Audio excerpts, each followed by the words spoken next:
Okay, तो चलिए देखिए, कल ना बहुत सारे बच्चों ने टेस्ट नहीं दिए, तो ये अच्छी बात नहीं है, टेस्ट देना है। और कल जो क्वेश्चंस आए थे मैथ्स और साइंस में थोड़ा सा डिफिकल्ट था, मैं भी मानता हूँ, ठीक है। उतना डिफिकल्ट नहीं आता है जनरली प्रयास विद्यालय के एग्जाम में, ठीक है। कोशिश करेंगे नेक्स्ट टाइम का जो टेस्ट होगा उसमें। नेक्स्ट टाइम टेस्ट आपका ना मैं हो सके थर्सडे को और रखूंगा, ठीक है। अब टेस्ट 2 बार कराएंगे सप्ताह में, ठीक है। मार्च में कंटिन्यू करेंगे 2-2 दिन के डिफरेंस में। तो ये आपको ना बिल्कुल ये सोचना है बच्चों, है ना, टेस्ट तो सभी को अपीयर करना है और टेस्ट का आंसर आपको सबमिट करना है, जरूर सबमिट करना है। बहुत सारे बच्चों ने सबमिट ही नहीं किया अपना आंसर जो है। चले, मैं हिंदी का पीडीएफ शेयर कर रहा हूं, इंग्लिश में भी क्वेश्चन को बोल दूंगा, ठीक है। जो भी क्वेश्चन मैं समझाऊंगा उसको। तो सोशल साइंस से शुरू करते हैं बच्चों, है ना। सोशल साइंस का एनालिसिस करते हैं। जो बच्चे कल टेस्ट नहीं दिए थे वो ध्यानपूर्वक समझना कि क्या क्या आंसर होना चाहिए था और आपने क्या आंसर फिल किए। चलिए, क्वेश्चन नंबर 41 बोल रहा है, विशेष रूप से निर्मित टैंकों और तालाबों में मछलियों का प्रजनन कहलाता है ना, breeding of fish in specially constructed tank, है ना, tanks and ponds is called. आप आंसर नहीं देंगे बेटा, मैं बताऊंगा। कुछ कुछ क्वेश्चन के लिए मैं लाइव पोल कराऊंगा, ठीक है। तो ये मछली पालन ही कहलाएगा, ठीक है। मछली पालन, फिश फार्मिंग बोल सकते हो मछली पालन को। क्या बोला मैं? विशेष रूप से निर्मित टैंकों और तालाबों में मछलियों का प्रजनन कहलाता है ना, breeding of fish in specially constructed tank and ponds is called. सबको पता है मछली पालन करते हैं हम लोग जो है। अहमदाबाद को भारत का क्या कहा जाता है ना, Ahmedabad is called off Manchester, क्या कहलाता है? अहमदाबाद मैनचेस्टर। अब मैनचेस्टर किसको बोलते हैं? देखो, जहां सूती वस्त्र का उत्पादन सबसे ज्यादा होता है ना, वो जगह का नाम है मैनचेस्टर। और मैनचेस्टर कहाँ है मालूम? मैनचेस्टर तो ढाका है क्या? नहीं, वो पहले कहलाते थे, ठीक है। जब भारत, पाकिस्तान और बांग्लादेश भी एक साथ थे ना, तो भारत का मैनचेस्टर कहलाता था ढाका। लेकिन अब तो भारत अलग है ना, तो भारत में जो है अहमदाबाद है ना, वहां सूती वस्त्र का उत्पादन सबसे अधिक मात्रा में होता है ना। तो इसलिए अहमदाबाद को भारत का मैनचेस्टर कहते हैं। और मैनचेस्टर पूछेंगे कि मैनचेस्टर कहाँ पे है, तो आपको बताना मैनचेस्टर इंग्लैंड में है, ब्रिटेन में है, ठीक है बच्चों। चलिए, अगला क्वेश्चन है 43 नंबर है। क्वेश्चन ये है कि राष्ट्रपति द्वारा कितने सदस्य राज्यसभा में नामित किए जाते हैं, है ना। How many members are nominated to the Rajya Sabha by the president. President के द्वारा नामित किया जाता है, प्रेसिडेंट को अधिकार रहता है। तो कितने सदस्य को नामित कर सकता है प्रेसिडेंट जो है? 12। कितने मेंबर? 12 मेंबर को वो जो है नामित कर सकता है कि ये जो है राज्यसभा के सदस्य रहेंगे, ऐसा, ठीक है। प्रेसिडेंट को ये अधिकार होता है, 12 सदस्य को नामित कर सकते हैं। वैसे तो राज्यसभा सीटें बहुत सारे रहते हैं, छत्तीसगढ़ में राज्यसभा सीटें कितनी है, चलो बताओ तो। 5, राज्यसभा 5 है। हाँ, राज्यसभा 5 है। चलिए, अगला क्वेश्चन है, 1750 के आसपास में औद्योगिक क्रांति कहाँ हुई थी? औद्योगिक क्रांति मतलब उसको बोलते हैं इंडस्ट्रियल रिवॉल्यूशन, स्टार्टेड अराउंड 1750। मतलब इंडस्ट्रियल रिवॉल्यूशन कौन सा कंट्री से स्टार्ट हुआ है? औद्योगिक क्रांति तो सबको पता होना चाहिए बच्चों, क्या रहेगा? Britain is the right answer. Britain, England बोल सकते हो आप, ठीक है, ब्रिटेन या इंग्लैंड। समझ आए बच्चों? ये आपको याद रखना है। बंगाल की ब्रिटिश, अगला क्वेश्चन है 45 नंबर। बंगाल की ब्रिटिश विजय की शुरुआत खालिस्तान के युद्ध से हुई है ना। The British conquest of Bengal began with the battle of Bengal. मतलब कौन से युद्ध से शुरू हुआ है ब्रिटिश विजय की शुरुआत, है ना। कौन सी विजय से शुरू हुआ है ब्रिटिशों पे हम विजय प्राप्त करने की जो शुरुआत बंगाल में? प्लासी। प्लासी का युद्ध कब हुआ था मालूम है सबको?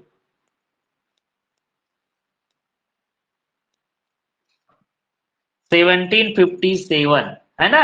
ये आपको याद रखना है। प्लासी का युद्ध कब हुआ था बच्चों, कौन बताएंगे? प्लासी का युद्ध कब हुआ था? 1757। हाँ, 1757 को प्लासी का युद्ध हुआ था। कोई बताइए बक्सर का युद्ध कब हुआ था?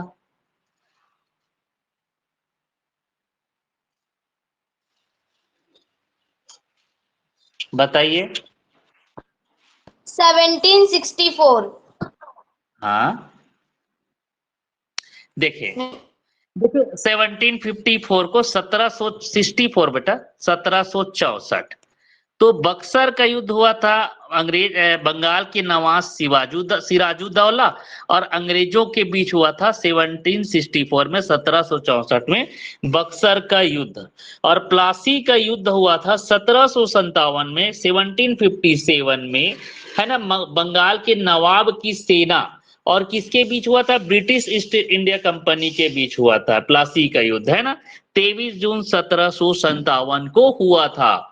ठीक है, ये आपको याद रखना है। ठीक है, यहाँ पे क्या हुआ था कि जो सिराजुद्दौला था वो यहाँ पे हार गए थे। किससे हार गए थे, 1757 में प्लासी के युद्ध में अंग्रेजों से हार गए थे।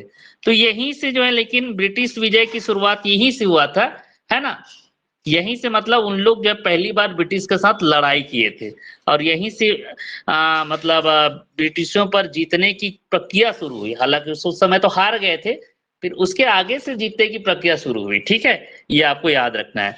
तो 1757 में प्लासी का युद्ध हुआ था। अगर आपको क्वेश्चन पूछेगा, है ना, कि प्लासी का युद्ध, बैटल ऑफ प्लासी, है ना, कब हुआ करके पूछेंगे तो आपको याद रहना चाहिए 1757 1757। बक्सर के युद्ध कब हुआ बोलेंगे 1764 1764। समझ आया। चले अगला क्वेश्चन है, नई दिल्ली के वास्तुकार। नई दिल्ली के वास्तुकार मतलब कहने का मतलब ये है आर्किटेक्टर ऑफ न्यू दिल्ली, मतलब नई दिल्ली को रियल में किसने बसाया था, किसने बनाया था। ठीक है, तो वास्तुकार थे वो कौन थे, एडविन लुटियंस और एच बेकर, ये इसके वास्तुकार थे, आर्किटेक्टर थे, है ना। इतना अच्छे से दिल्ली दिख रहा है अभी वर्तमान में, शुरुआत में जो है उसको अच्छी से बनाया गया था इन ब्रिटिश, है ना, व्यक्तियों के द्वारा, Edwin Lutyens and H baker, ये आपको याद रखना है। अगला देखिए, सरकार के एक से अधिक स्तरों के अस्तित्व के स्वरूप को क्या कहा जाता है, चलो बताइए, है ना। The existence of more than one level of government is known as, क्या कहलाएगा, संघवाद कहलाता है। हाँ, क्या कहलाता है, संघवाद कहलाता है। संघवाद याद रखिएगा। धर्मनिरपेक्षवाद, सीमांतवाद, संप्रदायवाद, ये सब अलग अलग है। ठीक है, अभी सर आपको समझाए होंगे या आपकी स्कूल में आपको बताएंगे। इंग्लिश में बोलते हैं फेडरलिज्म संघवाद को, है ना, सेक्युलरिज्म बोलते हैं धर्मनिरपेक्षवाद को, और मर्जिलिज्म कहलाते हैं सीमांतवाद, और संप्रदायवाद को क्या बोलते हैं, कम्युनलिज्म, क्या कम्युनलिज्म, ऐसा संप्रदायवाद। तो सरकार के एक से अधिक स्तरों के अस्तित्व के स्वरूप को कहा जाता है संघवाद। अलग अलग संघ होते हैं। ठीक है, चलिए आगे बताएंगे, रुको एक मिनट बेटा।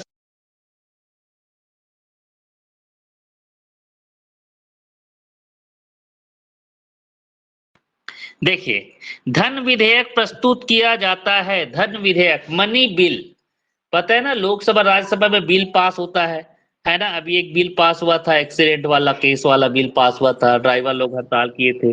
तो ऐसे ही ना लोकसभा में, राज्यसभा में पारित होता है। लोकसभा को भंग किया जा सकता है, लेकिन राज्यसभा में जो बात हुई वो उसको भंग नहीं किया जा सकता, याद रखिएगा। राज्यसभा स्ट्रांग रहता है ना, याद रखिएगा। तो धन विधेयक प्रस्तुत किया जाता है, कहाँ किया जाता है, केवल लोकसभा में ही धन विधेयक प्रस्तुत किया जा सकता है, मनी बिल। ठीक है बेटा, अगला क्वेश्चन देखिए,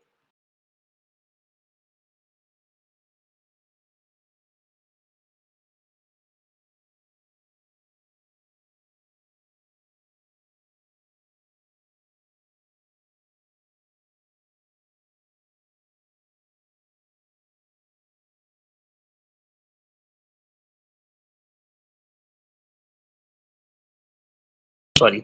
चलो बच्चों, अगला क्वेश्चन है, जिम कॉर्बेट राष्ट्रीय उद्यान भारत के किस राज्य में अवस्थित है ना। Jim Corbett national park is located in which state of India, चलो बताइए। जिम कॉर्बेट बहुत ही फेमस, जिसका हेली नाम था पहले, पुराना नाम हेली, है ना, उत्तराखंड। नेशनल पार्क कहलाते थे। उत्तराखंड में स्थित है ये जिम कॉर्बेट राष्ट्रीय उद्यान। घूमने जाना, बहुत ही बढ़िया जगह है जिम कॉर्बेट। ठीक है, उत्तराखंड राज्य में है जिम कॉर्बेट राष्ट्रीय उद्यान। चले अगला है जूट का सर्वाधिक।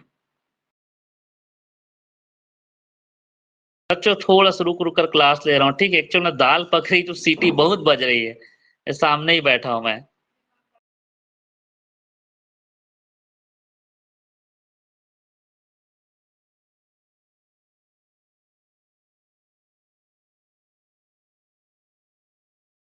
चलिए देखिए, ध्यान से देखिए। देखिए पूरे बच्चे ज्वाइन नहीं करते यार, यही आप लोग की खामियां। जब तक आप ज्वाइन करोगे नहीं, जब तक आप सीखोगे नहीं, कैसे चलेगा? ठीक है, ज्वाइन करना है तो जरूर ज्वाइन करना है। जूट का सर्वाधिक उत्पादन करने वाला भारत का कौन सा राज्य है? जूट जानते हो ना, जूट के बारे में वेस्ट सबको बंगाल। पता है कि नहीं, है ना? जूट जो है रेशे प्राप्त करते हैं जूट, है ना। Which state of India is the largest producer of jute. तो आपको याद रखना है वेस्ट बंगाल जो है सबसे ज्यादा प्रोडक्ट करता है। कोई मुझे बताइए जिंक के नहीं, टीन के बारे में बताइए। टीन भारत में कहाँ मिलता है? टीन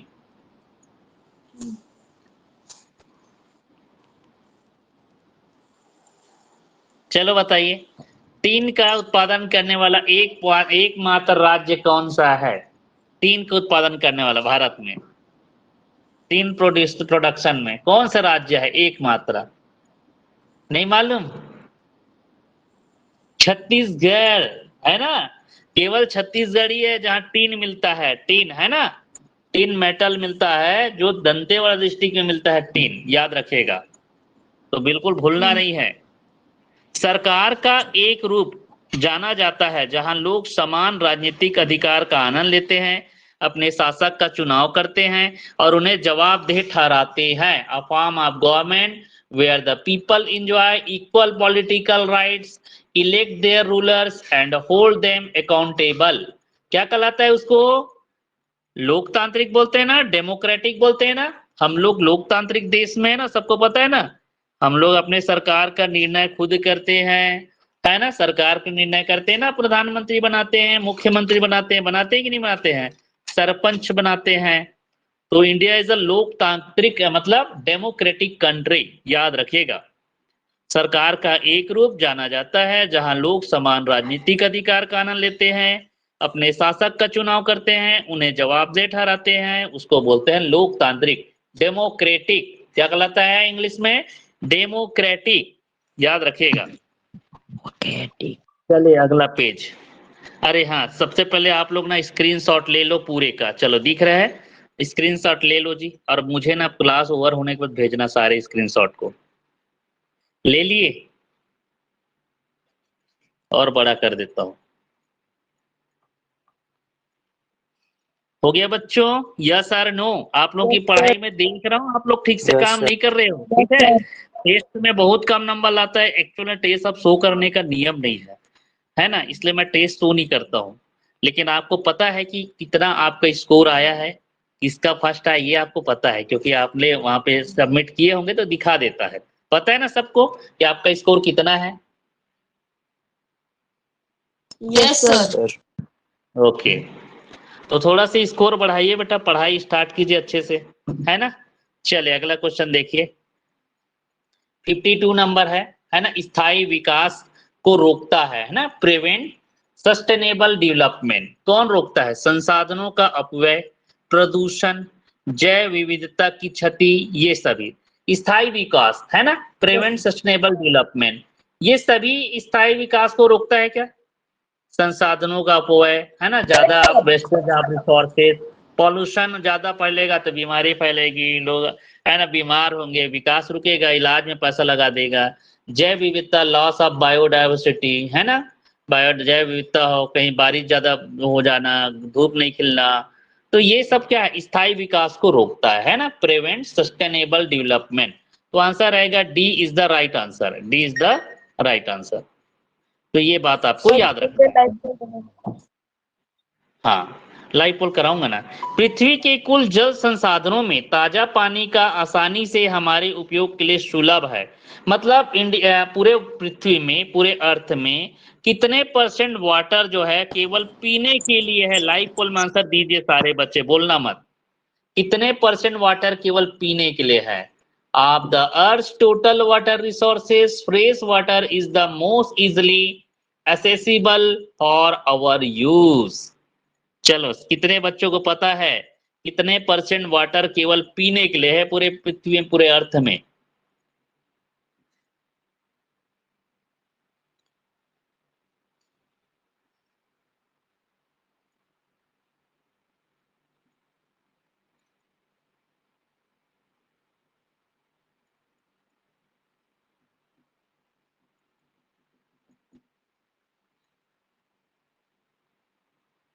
ओके, वेरी गुड, 6 दे सही दिए हैं, 6 ने सही दिए, बाकी बच्चों को नहीं मालूम, कोई बात नहीं।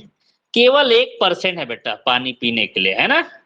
पृथ्वी एक कुल जल संसाधनों में ताजा पानी आसानी से हमारे उपयोग के लिए सुलभ है। वो ताजा पानी केवल 1% है, 1% पानी पीने के लिए योग्य है। पूरे जो 99% वाटर पीने योग्य नहीं है ना। समुद्र की पानी है, मान लो नमकीन युक्त, बीमार हो जाओगे पियोगे तो।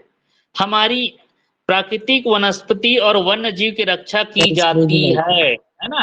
अवर national vegetation and the wildlife are protected by. चलो, इसमें पूछा है कि हमारे प्राकृतिक वनस्पति और वन्य जीव की रक्षा की जाती है ना। और national vegetation and wildlife are protected by राष्ट्रीय उद्यान, नेशनल पार्क, वन्य जीव अभ्यारण्य, वाइल्ड लाइफ सेंचुरी एंड जैव आरक्षित क्षेत्र, bio reserve area, all of this. क्या रहेगा आंसर बताइए? वन्य जीव की रक्षा या प्राकृतिक ये सभी ये सभी है ना, ऑल ऑफ दिस, ये सभी के द्वारा जो है हमारे प्राकृतिक वनस्पतियां और वन्य जीवों की रक्षा होती है। ठीक है।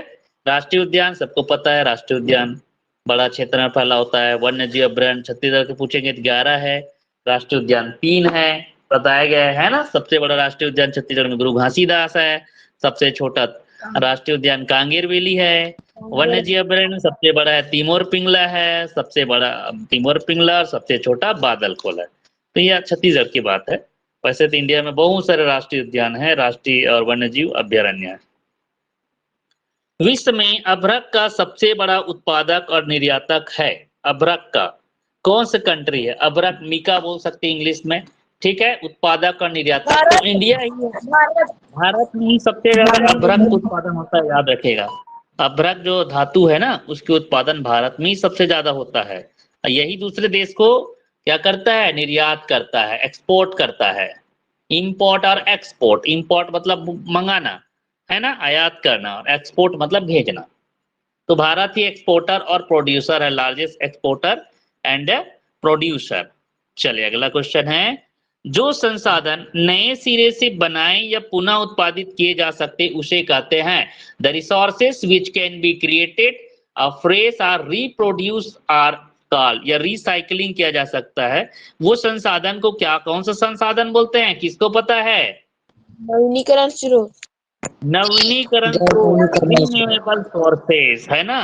नवीनीकरण को क्या बोलते हैं? रिन्यूएबल सोर्सेस ही है। ठीक है, रिन्यूएबल सोर्सेस, जिसको हम जो है दोबारा यूज कर सकते हैं, दोबारा बना सकते हैं। चलो बताइए क्या है दोबारा यूज करके और बना सकते हैं रिन्यूएबल? क्या क्या हो सकता है?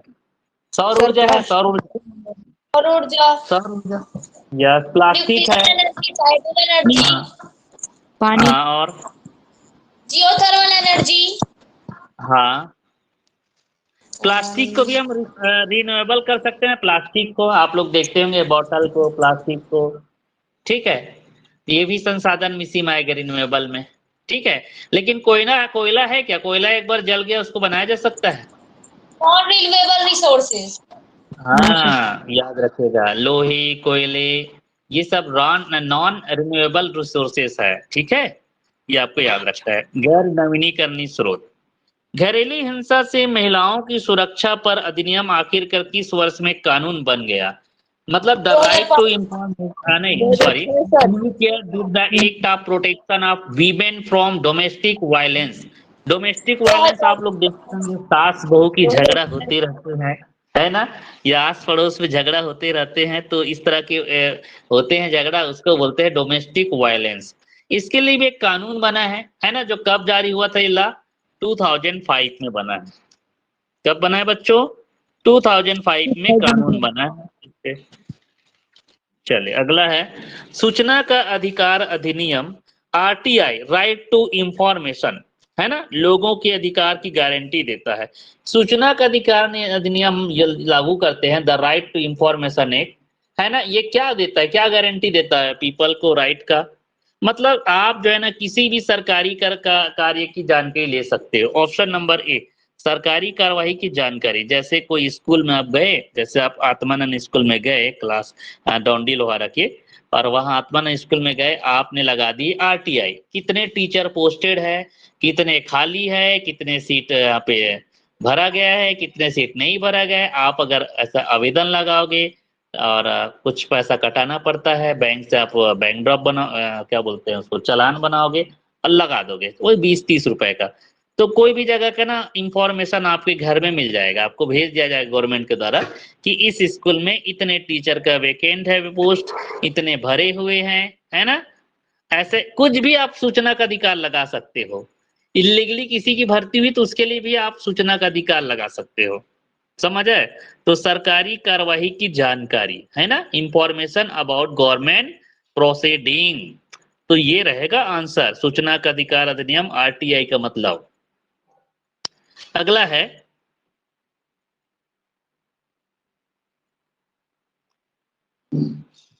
ग्रामीण स्तर पर न्यायिक कार्य किसके द्वारा किया जाता है। न्यायिक कार्य मतलब at the village level judicial work is perform by, किसके द्वारा होता है न्यायिक कार्य गांव में, ग्राम पंचायत, ग्राम पंचायत।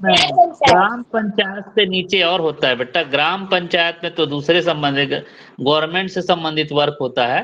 न्याय पंचायत मान लो, है ना, मतलब गांव में भी एक न्याय करता रहता है ना, पर गांव में हर गांव में एक बड़ा मतलब व्यक्ति रहता है, अध्यक्ष रहता है, ग्रामीण अध्यक्ष गांव का, जो न्याय करते हैं।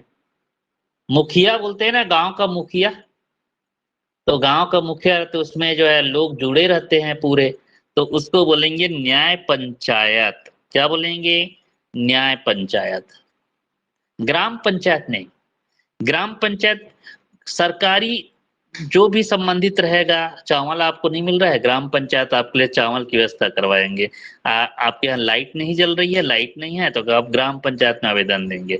लेकिन ग्रामीण स्तर पर कोई न्यायिक कार्य करना रहेगा, जैसे कोई व्यक्ति जो है अवैध कब्जा बना कर लिया है, या कोई व्यक्ति जो है पी खाकर गाली गलौज करता है, तो उस पर न्याय कौन करता है, मालूम है ना। उस पर न्याय कौन करता है, न्याय पंचायत करता है ना, न्याय पंचायत, ग्राम पंचायत नहीं करता है। तो ग्रामीण स्तर पर न्यायिक कार्य किसके द्वारा किया जाता है, तो न्याय पंचायत के द्वारा किया जाता है। भारत के अनेक सबसे महत्वपूर्ण खनन और औद्योगिक केंद्र स्थित है, जमशेदपुर में, राउरकेला में, बोकारो में, ये सभी में क्या रहेगा, चलो बताइए। Many of the most important mining industrial centre, ये सभी रहेगा। देखो पता है ना, जमशेदपुर, राउरकेला, बोकारो, यहाँ लोहा कोयला पाया जाता है, सब ये माइनिंग क्षेत्र है, तो ये सभी रहेगा बेटा। चलो स्क्रीनशॉट ले लो, बहुत ही आसान क्वेश्चन दिया था मैं, मुझे लगता है यहाँ से तो आपको नंबर नहीं गंवाना था। चलो जल्दी स्क्रीनशॉट ले लो बेटा, मुझे भेजना, और ले लिए। पीडीएफ बनाकर भेज देना मेरे पास, ठीक है, जो अच्छा से जानते हैं पीडीएफ बनाना हो। चलिए अगला देखिए, इंग्लिश में चलते हैं आप, है ना। देखो अंग्रेजी में, candidates must the general conditions for admission. देखिए एडमिशन के लिए कैंडिडेट्स को क्या करना चाहिए, जरूर क्या करना चाहिए, प्रिपेयर करना चाहिए, तैयार करना चाहिए, है ना। एक जहाँ कहीं भी अगर आप एडमिशन लेना चाहते हैं तो आपको प्रिपेयर करना जरूरी है ना, एग्जाम दोगे तभी तो एडमिशन मिलेंगे। तो कैंडिडेट को जरूर प्रिपेयर करना चाहिए the general conditions for admission, तो ये रहेगा option number B is the right answer, है ना। मस्ट यहाँ पे मॉडल वर्ब लगा है, इसके बाद केवल वर्ब का फर्स्ट फॉर्म वाला वर्ड लगेगा।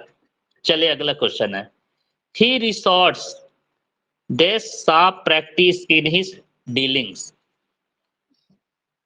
तो इसका आंसर क्या रहना चाहिए बच्चों, बताइए आप लोग जो है, कौन सा आप प्रीपोजिशन भरोगे, इसमें प्रीपोजिशन भरने का है, क्या भरने का है, प्रीपोजिशन। कौन बताएंगे, चलो जल्दी बताइए, क्या कौन से प्रीपोजिशन भरोगे, प्रीपोजिशन भरोगे जी, जल्दी बताइए। आयुषी का टू प्रीपोजिशन, टू टू भरना है, कैसे पता चला टू भरना है,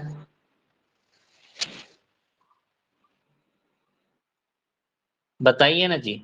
आयुषी का कैसे पता चला कि 2 भरना है?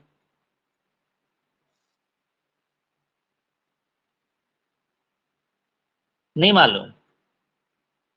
No sir. चलो यहाँ पे देखो, देखो 8 वगैरह के बारे में मैंने आपको बताया, इन और फॉर मतलब के लिए होता है, और इन में वगैरह के सेंस में यूज होता है, मैंने आपको बताया है। 8 भी मे के सेंस में ज्यादातर यूज होता है, मे पर के सेंस में। और 2 जो है, देखो 2 या तो 4, इस जनरल वर्ड में 2 का ज्यादातर यूज होता है। He resorts to sharp practice in his dealing, 2 रहेगा, इसका मीनिंग बन जाएगा बच्चों कि वह अपने व्यवहार में तीव्र अभ्यास का सहारा लेता है। ही रिसोर्ट, सहारा लेना को रिसोर्ट्स बोलते हैं, रिसोर्ट्स, है ना। शार्प प्रैक्टिस, तीव्र प्रैक्टिस, है ना, तीव्र अभ्यास। इन हिज डीलिंग, है ना, व्यवहार में, अपने व्यवहार में क्या लेता है वो?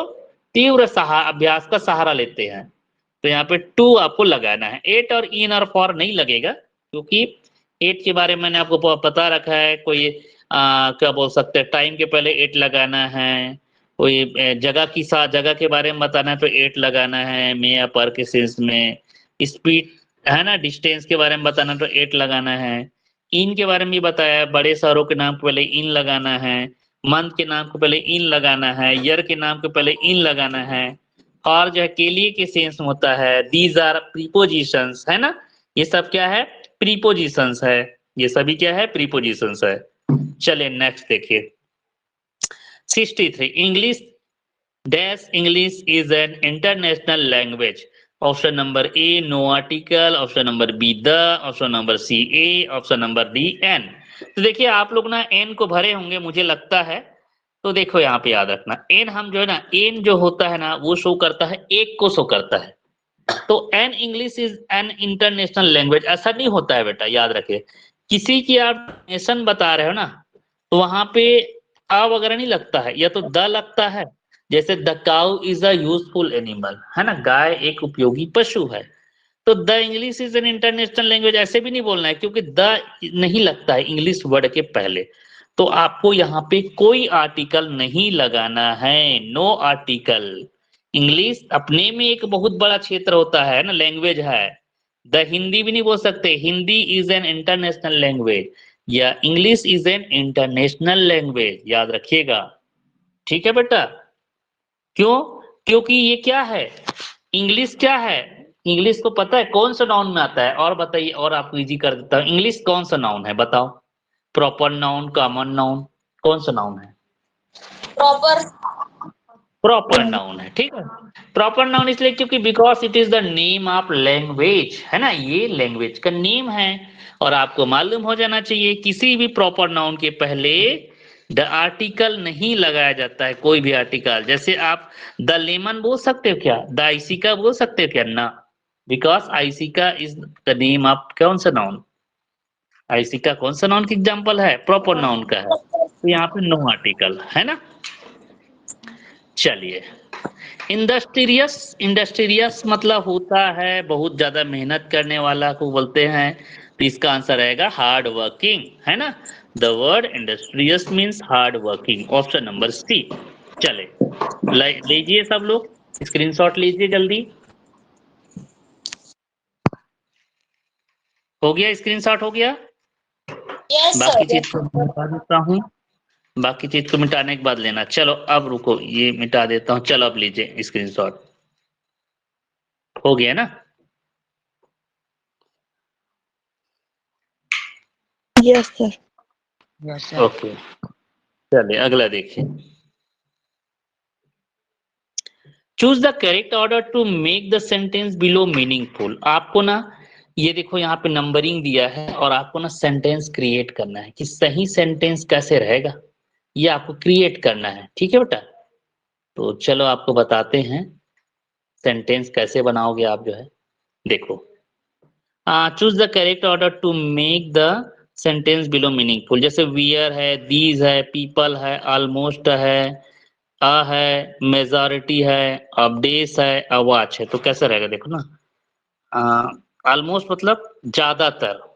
तो मैं ना बी ऑप्शन चूज करूंगा, क्यों करूंगा देखो, 4 नंबर दिया तो 4 में कौन है? ऑलमोस्ट है। क्या है? Almost.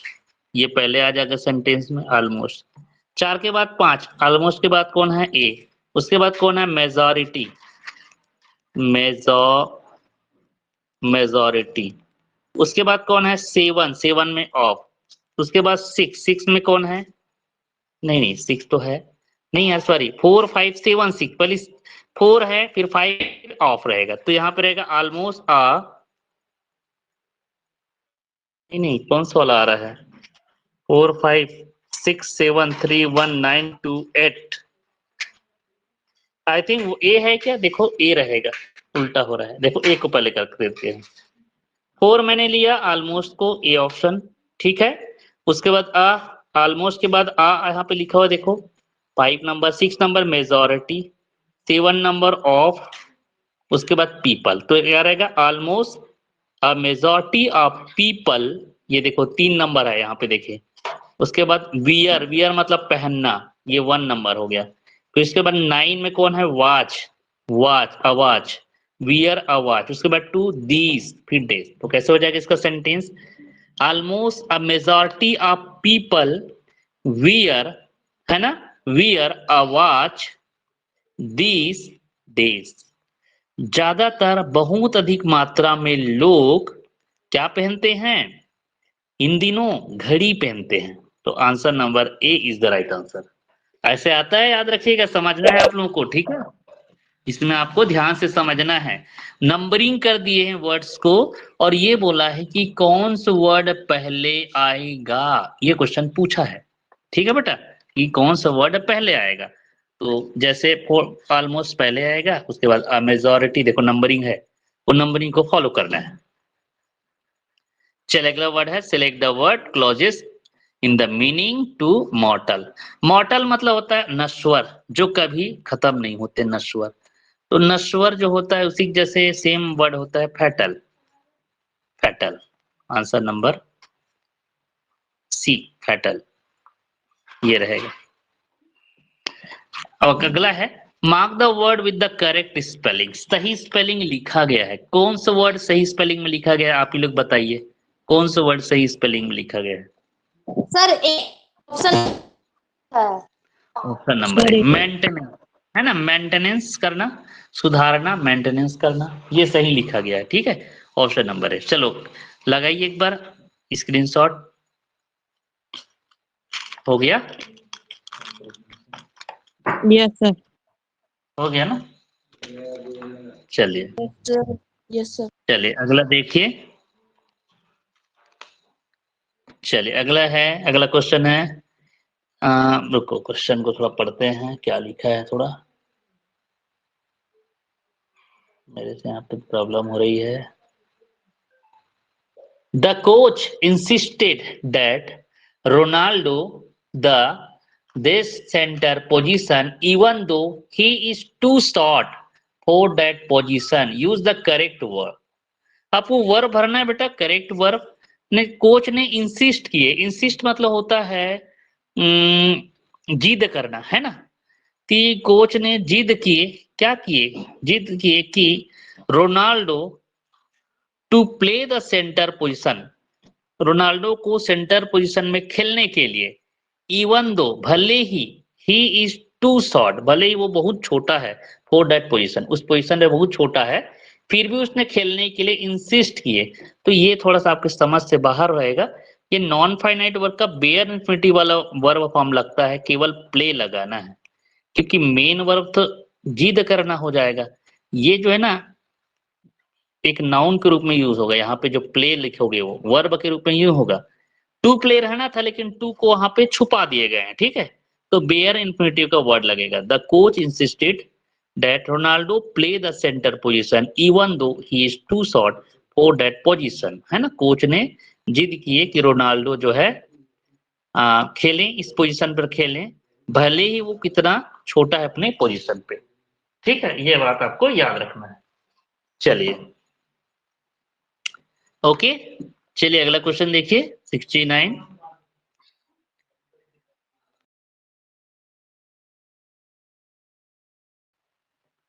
Raju releases not only Chinese, है ना। देश कंटिनेंटल फूड, मतलब ये पूछ रहे राजू जो है केवल चाइनीज खाना ही पसंद नहीं करते, उसके साथ साथ कंटिनेंटल फूड भी पसंद करता है ना। तो नॉट ओनली, उसके साथ साथ एक और मैंने कंजंक्शन बताया, इसके साथ साथ क्या लगता है बताओ। नॉट ओनली, केवल नहीं बल्कि वह, बट आल्सो, पढ़ा करो अच्छे से आप लोग, ठीक है। नौ इसमें ए लगाओगे आप लोग पहले नंबर 68 में, और ये रहेगा but also. Raju relishes not only Chinese but also continental food. Raju केवल चाइनीज फूड ही पसंद नहीं करते, उसके साथ साथ बल्कि कंटिनेंटल फूड भी पसंद करता है, ठीक है। ये बात आपको याद रखना है। You must learn this English every day to improve it, ठीक है।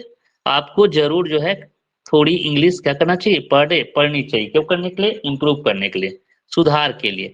तो little English, a little English रहेगा, है ना। English is a name of language, तो अनकाउंटेबल नाउन का है, तो इसलिए आप जो है अ लिटिल लगाओगे।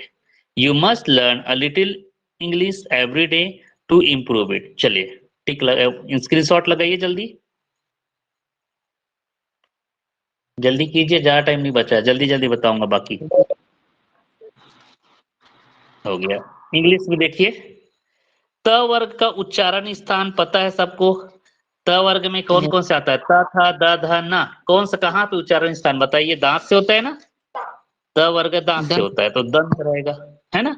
मुख वाला मूर्धा बोलेंगे तो ट ठ ड ढ न रहेगा, ठीक है।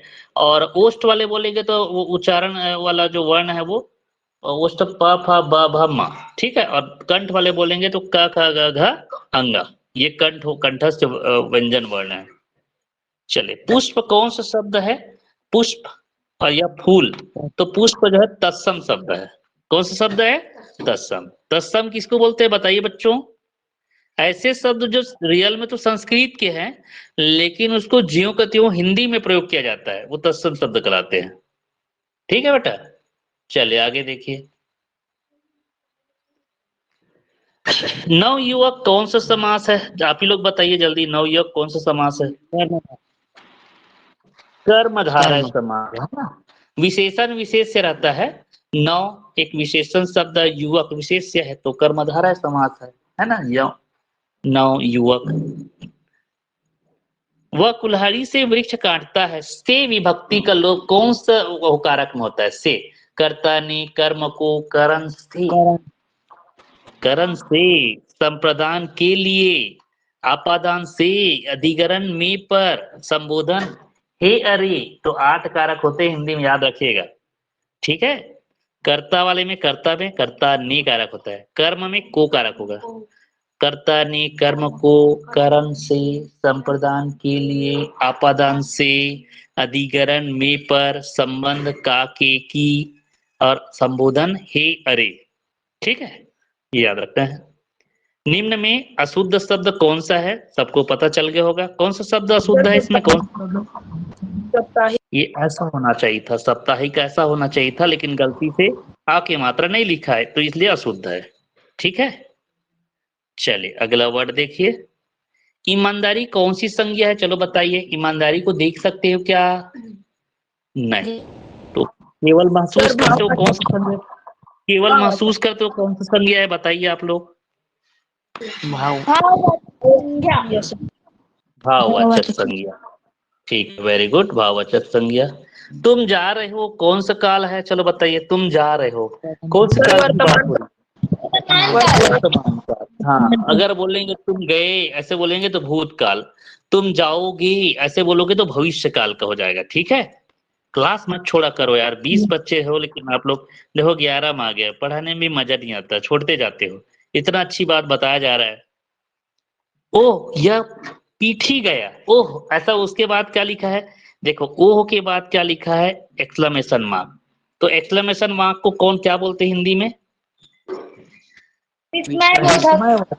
हाँ विस्मय, आश्चर्य वाला है ना, आश्चर्य हो जाना, सरप्राइज हो जाना, तो विस्मय बोधक वाक्य इसमें। ओह यह पीठी गया, विस्मय बोधक वाक्य। निम्नलिखित में से पानी का पर्याय शब्द नहीं है, कौन पानी का पर्यायवाची शब्द नहीं है बताओ। सर सर सर मतलब होता है तालाब, याद रखिएगा। बाकी अम्बु, मेघ पुष्प, नीर, ये सब पानी का प्रजाति है। जल भी होता है पानी, ये बात आपको याद रखना है। जलद नहीं, जलद और जलज दोनों अलग अलग है। जलज और जलद, बताइए जलद किसको बोलते हैं? जलद है और जलज कमल। ये किसको बोलते हैं? ये किसको बोलते हैं? चलो बताओ। ये जलज है, ये जलद है। कमल एक तो। और समुद्र ना, ये जलद को समुद्र बोलेंगे, जलज को कमल बोलेंगे। जलज को कमल और जलद को समुद्र। गाल बजाना का अर्थ बताइए। चलो इस मुहावरे का अर्थ गाल बजाना। भागना। डींग ठीक डींग भागना। हाँकना, डींग हाँकना। गाल बजाने मुहावरे का अर्थ होता है डींग हाँकना। चलिए सभी लोग इसको स्क्रीनशॉट ले लो, जल्दी लो जल्दी। थोड़ा सा बचा है, कंप्लीट करूं कि नहीं करूं? कर दूं? सर क्योंकि अमित अमित सर का सर का क्लास। छोटा सा होगा। अमित सर का क्लास केवल रीजनिंग का जो है उसका एनालिसिस बस कराएंगे, ठीक है। चलो जल्दी से बता देता हूँ। उस विदेशी यात्री का नाम जो छत्तीसगढ़ में आया था, कौन आया था? हेनसांग आया था। कौन आया था छत्तीसगढ़ में? हेनसांग। चांग। अगला है, छत्तीसगढ़ में सबसे अधिक लंबा बांध कौन सा? ये ऑप्शन में से है। सबसे बड़ा लंबा है तांदुला, टिक लगा दो। छत्तीसगढ़ राज्य का जिस जिला भारत की ऊर्जा राजधानी कहलाता है, ऊर्जा जहाँ मिलता है सबसे ज्यादा इलेक्ट्रिसिटी बनती है, कोरबा में। कोरबा रहेगा। कौन सी नदी छत्तीसगढ़ की गंगा कहलाती है? चलो बताइए। महानदी। महाराजी सर। कौन सा संगीतकार संगीत के पंडवानी विधा के से जुड़ा हुआ है?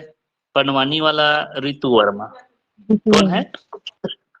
ऋतु वर्मा। जब छत्तीसगढ़ बना उस समय छत्तीसगढ़ में टोटल जिले कितने थे? सर 18। 16। नहीं, उस समय 16 था जब बना उस समय, ठीक है, वो पूछ रहा है। बाद में 18, वो 18 से अभी 33 हो चुका है, ठीक है, टोटल जिले जो है। छत्तीसगढ़ कौन सा जलप्रपात भारत का सबसे बड़ा जलप्रपात बताइए? छत्तीसगढ़ का चित्रकूट है ना? चित्रकूट ये सबसे बड़ा जलप्रपात। कौन से पहाड़ी छत्तीसगढ़ में नहीं है? ये नहीं है, लास्ट डी। बाकी छुरी, कोरिया, देवगढ़ है। ये बड़वानी पहाड़ी नहीं है। कौन सा उत्सव किसान में खेती कृषि औजारों की सर गाय हरेली। बैलों की पूजा? हरेली हरेली। देखो, गाय बैलों की भी पूजा होता है, पता है ना। गाँव में गाय बैलों को आटा खिलाते हैं हरेली के दिन, पता है ना। तो पूजा यस सर। करके ही आटा खिलाते हैं। और छत्तीसगढ़ का उच्च न्यायालय कहाँ स्थित है? बताइए जल्दी। बिलासपुर में। चलो ठीक, स्क्रीनशॉट ले लो जल्दी। ले लिए? पीडीएफ बनाकर मुझे भेजना जितने भी मैंने समझाया वो, ठीक है। चलिए ठीक है, फिर अमित सर का क्लास होगा कि नहीं वो बताएंगे, ठीक है, मैसेज करके। ओके बच्चों, bye. Yes, sir. Bye, sir. Thank you, sir. Welcome. Bye.